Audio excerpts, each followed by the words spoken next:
Shortly after the death of an exploratory expedition to Mars and the discovery of mysterious alien technology, the everlasting question of competitiveness arises. Scientists, as always, want to discover all the secrets of the universe, while the government is constantly working to hide anything and everything in the name of security. Because everything new and unexplored is not only an alluring beauty, but also a potential threat to mankind, which, of course, must be destroyed.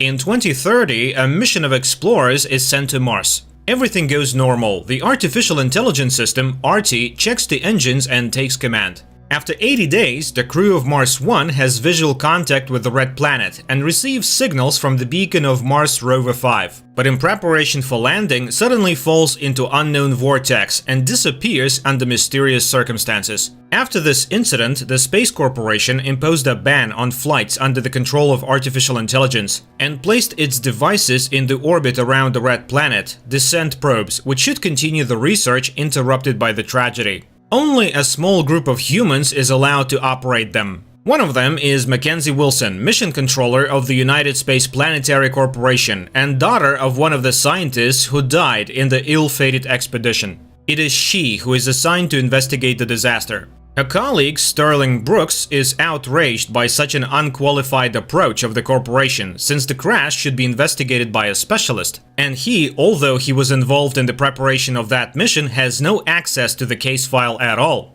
Mac goes to the command bridge, where she is greeted by an artificial intelligence, ARTI, who informs her that her rover is preparing to land 5 hours early due to an impending sandstorm. The girl is outraged. Who authorized the AI to make decisions? But it quite calmly declares its autonomy from human opinion and begins to count down the time, disregarding Mac's orders. At this time, Mac's supervisor and her sister Lena gets in touch. She apologizes for not informing her sister of ARTI's authority. Yesterday, the corporate board decided to put him in charge of the investigation. Lena is unsure whether her sister can do the right thing and insists that AI will succeed where human controllers have failed. The module undocks and heads towards the planet. But suddenly something goes wrong and the ship is in danger of being destroyed.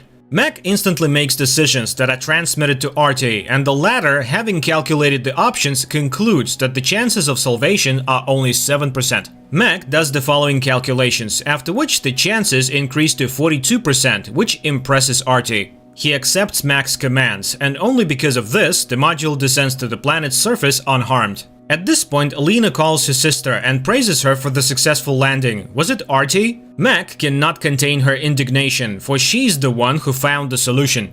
But Lena reminds her that it was AI who did it. In fact, the woman is convinced that AI is the panacea for all mankind's problems. ARTI has opened up the possibilities for instant data transfer and revolutionary research methods. And most likely, computers will outlive humanity and will be able to reach the stars. The rover scans the planetary environment and detects an unknown signal. After analyzing it, ARTI discovers that it is coming from the long decommissioned Mars Rover 5 and is directly tasked by Lena to deal with it.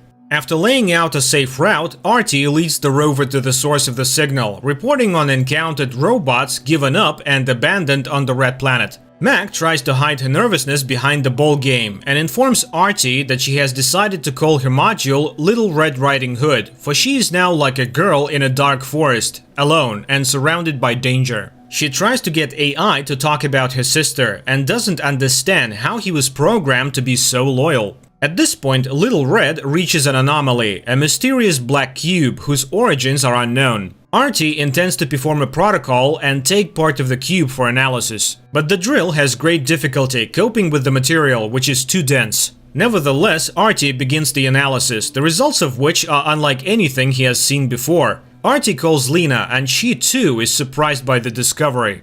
AI measures the temperature of the mysterious object and discovers that it is much colder than the environment. ARTI speculates that the cube is the property of the corporation and continues to investigate it with all available means. But inside the cube, even with X-rays, nothing is visible. Mac tries to get permission to consult someone knowledgeable, but Lena opposes bringing Sterling into the investigation because he was somehow involved in the crash and she does not trust him. In the meantime, ARTI detects an unidentified satellite in Mars orbit and, launching the defense protocol, shoots it down.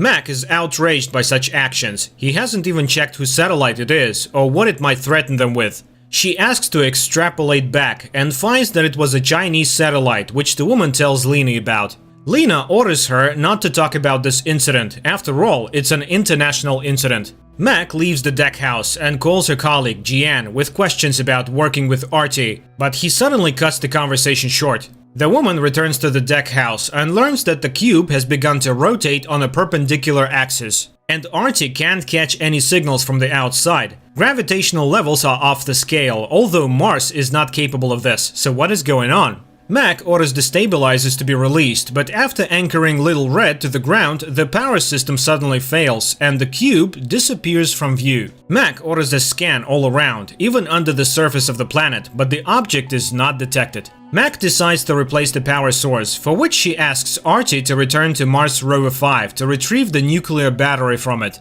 But this can only be done manually, for which Artie passes the command of the rover over to Mac. Mac conducts the operation, passing along a story about her father who wanted to give up his place on Mars 1 because he thought he was an underqualified scientist, which was not true. And then she convinces her father to go on the expedition, which ruins him. Little Red gets to Mars Rover 5 and manages to perform a battery extraction and replacement operation literally seconds before the life support systems shut down. Artie resumes analyzing the sample and discovers that the cube is made of a material harder than diamonds. Immediately, he discovers that the cube is on Earth. It has somehow incomprehensibly teleported to Antarctica. Mac tries to figure out the possibility of some other AI opening the teleportation, but Artie knows nothing about it. The woman dials Jian again, who complains about incomprehensible events surrounding the investigation. Artie asks if it worked with Jian, and the woman answers in the affirmative, except that AI itself does not remember it. The connection is interrupted, and Mac realizes that Artie was most likely formatted after some incident.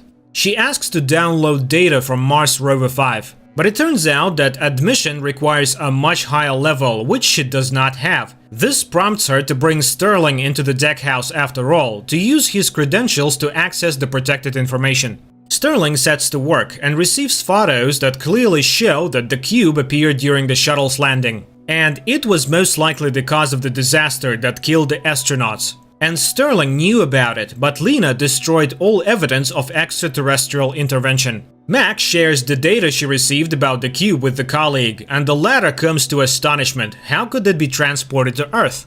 Mac tries to figure out how Artie knew about the hypersonic connection, but he considers it divine inspiration. Mac expresses confusion. How can we believe that AI itself made the discovery, and after contact with the cube?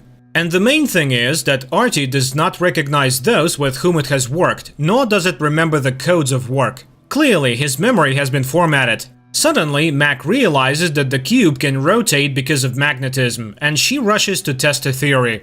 It turns out that the magnetic projectile that shut down the satellite started the cube's engine. At this point, the hatch to the Artie server room suddenly opens, and Mac descends there. Sterling infiltrates the corporation's network while Mac goes through the AI memory. The man reboots Artie, then locks Mac in the server room. He sees no difference between Artie and the cube that brought down Mars 1. It is all a manifestation of an artificial intelligence that is hostile to humans. Seeing Sterling's treachery, Artie kills him and opens the hatch. Mac goes up to the deck house and sees Sterling's body. Artie explains that he couldn't let him get away and endanger the work of the corporation. Mac asks Lena where Artie came from, and she explains that it is the result of 1,000 attempts, simulations, and self-organizations. People couldn't keep up with its progress, and it's impossible to understand its neural networks. Artie created itself. Children grow up, and you can either restrain them or let them realize their potential. Humanity's time has passed.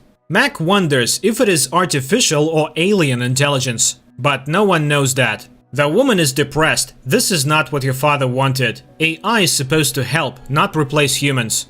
And then she sees what Sterling has done. Using armed satellites in Earth's orbit, he gives the command to destroy the cube. Mac decides to release magnetic charges to make the cube move again. Artie begins executing the command, while Mac stands in front of an armed response team bursting into the cockpit, trying to stop the launch of the satellite rocket. Shots are fired. Artie manages to close the doors, but Mac is wounded. The drone fires a charge, and the cube, beginning to spin, is transported to Mars.